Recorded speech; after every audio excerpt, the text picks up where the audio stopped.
नमस्कार दोस्तों, आपका स्वागत है प्रॉफिट परिक्रमा में, जहां हम निफ्टी 50 के टॉप डेली परफॉर्मर्स का एनालिसिस करते हैं।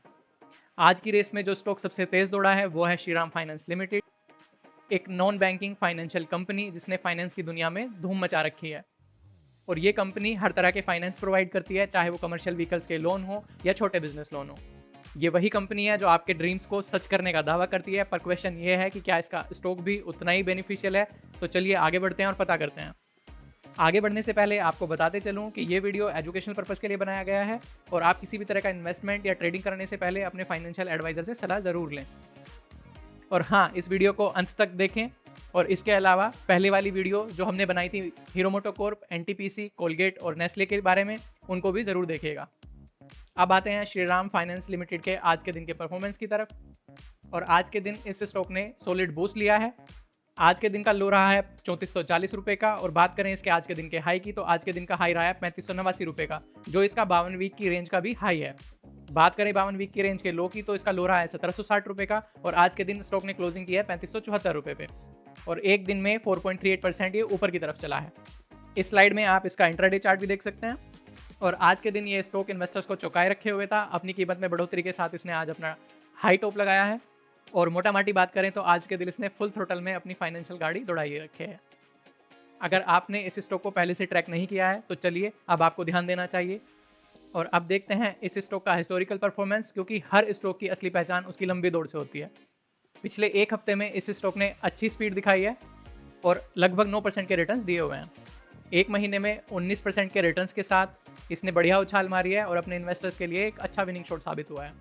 वहीं 3 महीने में 26% का रिटर्न दे चुका है। ईयर टू डेट की बात करें तो 74.10% के रिटर्न है। और अगर आपने इसमें 1 साल या 3 साल पहले निवेश किया होता तो आज आप काफ़ी अच्छे रिटर्न्स ले चुके होते। आगे बढ़ते हैं इसके चार्ट एनालिसिस की तरफ और एक महीने का चार्ट देखते हैं। एक महीने का चार्ट काफ़ी पॉजिटिव चार्ट है और एक महीने की जर्नी में ये ऊपर की तरफ ही बढ़ते हुए नजर आ रहा है। चलिए बात करते हैं 3 महीने के चार्ट की। तो 3 महीने की ओवरऑल परफॉर्मेंस काफ़ी अच्छी रही है। थोड़े बहुत उतार चढ़ाव देखने को मिले हैं, लेकिन इसके बावजूद ओवरऑल ग्राफ की बात करें तो ऊपर की तरफ ही नजर आता है। वहीं बात करें अगर 6 महीने की, तो 6 महीने के चार्ट में आपको एक डिविडेंड नजर आता है और 50% से ज़्यादा के रिटर्न्स भी दिखाई पड़ते हैं। हाल जानते हैं 1 साल के चार्ट का। तो 1 साल के चार्ट में आप देख सकते हैं कंपनी ने दिए हैं 3 बार डिविडेंड और 86.91% का रिटर्न भी है। आगे बढ़ते हैं इसके सरकारी चार्ट यानी कि 5 साल के चार्ट की तरफ। तो 5 साल में कंपनी ने शानदार 221% के रिटर्न्स दिए हुए हैं और 5 साल के अपने लो 428 रुपये से बढ़ते बढ़ते ये अपने 5 साल के हाई 3589 पे पहुंच चुका है, जो इसने आज ही लगाया है। बात करेंगे इसके ऑल टाइम चार्ट के बारे में, तो आप देख सकते हैं इसका ऑल टाइम चार्ट और इसने बहुत बहुत बहुत शानदार परफॉर्मेंस दी हुई है। ऑल टाइम चार्ट पे इसने 91,558% के रिटर्न अभी तक दिए हुए हैं। तो अगर इस कंपनी के स्टॉक में किसी व्यक्ति ने 2000 के आसपास या 2001 के आसपास इन्वेस्टमेंट की होगी, तो इस कंपनी ने उस इंसान की दिन दोगुनी रात चौगुनी ऑलरेडी कर चुका है। और इस चार्ट से आपको पता चलता है लॉन्ग टर्म इन्वेस्टमेंट के रिजल्ट्स के बारे में। और रिटेल इन्वेस्टर्स से मैं हमेशा रिक्वेस्ट करता हूं कि अगर आप मार्केट में आना चाहते हैं तो आप इन्वेस्टमेंट करने के नज़रिए से आइएगा, क्योंकि लंबी समय की इन्वेस्टमेंट में ही आपको मुनाफे का असली मतलब पता चलता है। बात करेंगे इस स्टॉक के आज के BSE स्टैट्स के बारे में, तो हम फिर से देख सकते हैं 3574 रुपये पे आज इसने क्लोजिंग दिखाई है।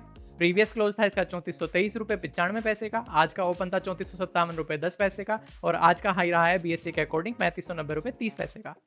बात करेंगे इसके ट्रेंड के बारे में, तो अभी इसका ट्रेंड चलता है वेरी बुलिश साइड पे। फेस वैल्यू है 10 का, मार्केट कैप है 1,34,404 करोड़ का, सेक्टर PE है 32 का, वहीं इसका खुद का PE है 17.5 के आसपास का। ऑल टाइम हाई इसने आज हिट किया है। और बात करें इसके ऑल टाइम लो की, तो ऑल टाइम लो है इसका 2 रुपये 44 पैसे का।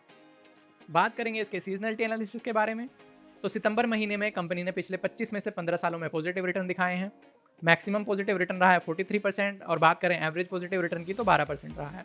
नेगेटिव साइड पे बात करें तो -13% के मैक्सिमम नेगेटिव रिटर्न्स रहे हैं और एवरेज रिटर्न रहे हैं इसके -7% के। आगे बढ़ते हैं डिटेल्ड सीजनल एनालिसिस की तरफ। तो ईयरली रिटर्न्स कॉलम में आप देख सकते हैं कि कंपनी ने 2018, 2019, 2020 में जो निगेटिव रिटर्न्स दिए थे उसकी भरपाई 2021 और 2022 में की है और उसके बाद 2023 में लगभग 50% की तरफ इसने दौड़ लगाई है। चलते हैं स्क्रीनर से मिलने वाले डेटा की तरफ। तो यहाँ सबसे आखिर वाले कॉलम में आप देख सकते हैं इसके एवरेज ROE रिटर्न्स 10 साल के, 7 साल के और 5 साल के लगभग 15% के आसपास ही नजर आते हैं। इसी स्लाइड में आपको देखने को मिलता है इसका 10 साल का PE एवरेज। और बात करें इसके करंट PE एवरेज के और 10 साल के कंपैरिजन के बारे में, तो 10 साल का इसका PE है 14.3 का और करंट PE इसका चल रहा है 17.9 का। बात करें RSI के बारे में, तो RSI है इसका 70.5 पर। और आज के दिन ये अपने 52 वीक के लो से 103% ऊपर की तरफ ट्रेड कर रहा है। आगे बढ़ते हैं अपने फेवरेट पिट्रियोस के अंकल के स्कोर की तरफ। तो अंकल ने दिए हैं इसको 3 नंबर, जो दिखाते हैं कि ये काफ़ी वीक फाइनेंशियल्स वाली एक कंपनी है। इसी स्लाइड में आप गौर कर सकते हैं इसके CAGR ग्रोथ की तरफ। रिवेन्यू CAGR रहा है 27% से ज़्यादा, नेट प्रॉफिट रहा है 43% से ज़्यादा। वहीं बात करें इसके ऑपरेटिंग प्रॉफिट CAGR की तो रहा है 27.9%।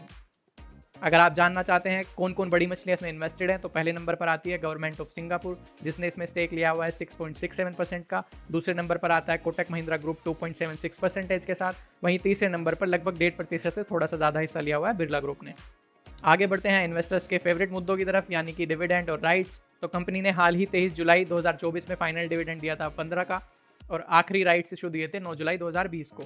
तो यहाँ से पता चलता है कि टाइम पर अपने इन्वेस्टर्स को ये कंपनी डिविडेंड देकर खुश रखती है। यानी कि ये वो स्टॉक है जो रिटर्न्स के साथ साथ कुछ बोनस भी लेकर आता ही है।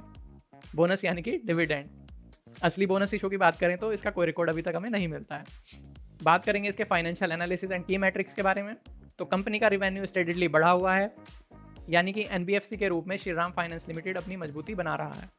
बात करें अगर प्रॉफिट की, तो कंपनी के प्रॉफिट भी काफ़ी अच्छे हैं, यानी कंपनी अपने खर्चों को ठीक ठाक से मैनेज कर रही है और शेयर होल्डर्स को काफ़ी अच्छी वैल्यू रिटर्न कर रही है। और साल 2024 में कंपनी ने सेल्स की है 36,379 करोड़ की, और वहीं नेट प्रॉफिट की बात करें तो 7,391 करोड़ का नेट प्रॉफिट भी है। आगे बढ़ते हैं कंपनी की शेयर होल्डिंग चेक करने के लिए। तो कंपनी का लगभग 54-55% हिस्सा FIIs ने खरीदा हुआ है। वहीं बात करें DIIs की तो उनके पास 15% है, पब्लिक के पास में बस 5% है, और खुद प्रमोटर के पास में 25% के आसपास की हिस्सेदारी है। प्लेजिंग के बारे में कोई डेटा अवेलेबल नहीं है, और बताते चलूँ जून 2023 से लेकर जून 2024 के बीच में प्रमोटर ने थोड़ा सा करके अपने हिस्से में कमी भी की हुई है। आगे बढ़ते हैं इसके सेक्टर कंपैरिजन एंड पीएस के बारे में डिटेल्स चेक करने के लिए। तो NBFC सेक्टर में इसका मुकाबला है बजाज फाइनेंस और IRFC जैसे दिग्गज कंपनियों के साथ, और ये अपने कंपटीटर्स के साथ में अच्छा कंपटीशन कर रहा है, और अपने इस सेगमेंट में एक खिलाड़ी बनकर भी ये उभरता हुआ नजर आता है। बात करेंगे डिटेल्ड एनालिसिस के बारे में।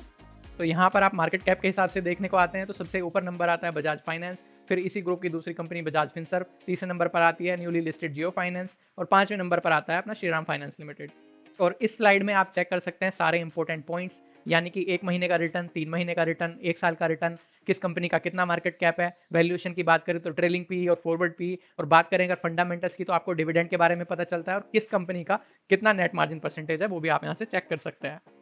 और अगर आप एक लॉन्ग टर्म इन्वेस्टर हैं तो ये शीट आपके काफ़ी काम आने वाली है। तो इस स्लाइड के बाद एनालिसिस करने के बाद आप खुद डिसाइड कीजिएगा कि आपको इस कंपनी और इसके पीयर्स का कैसा हाल नज़र आता है, किस कंपनी में आपको इन्वेस्ट करना चाहिए, किसको अवॉइड करना चाहिए। तो दोस्तों ये था श्रीराम फाइनेंस लिमिटेड का डिटेल्ड एनालिसिस। अगर आप NBFC सेक्टर में इन्वेस्टमेंट के बारे में सोच रहे हैं तो ये स्टॉक या इसके साथ वाले स्टॉक, इसके कम्पिटिटिव स्टॉक्स आपको काफ़ी हेल्प कर सकते हैं और आपके पोर्टफोलियो का एक हिस्सा बन सकते हैं। तो आप इनके बारे में पढ़िएगा ज़रूर। और हाँ, अगर आपको ये वीडियो पसंद आया है तो चैनल को सब्सक्राइब करना ना भूलिएगा, लाइक और शेयर भी करें। और इस स्टॉक के एनालिसिस से पहले हमने हीरो मोटोकॉर्प, NTPC, कोलगेट और नेस्ले का भी डिटेल्ड एनालिसिस किया था। अगर आपने अभी तक वो वीडियोस नहीं देखे हैं तो ज़रूर देखिएगा। सभी वीडियोस आपको आपकी इन्वेस्टमेंट जर्नी में काफ़ी मदद करने वाले हैं।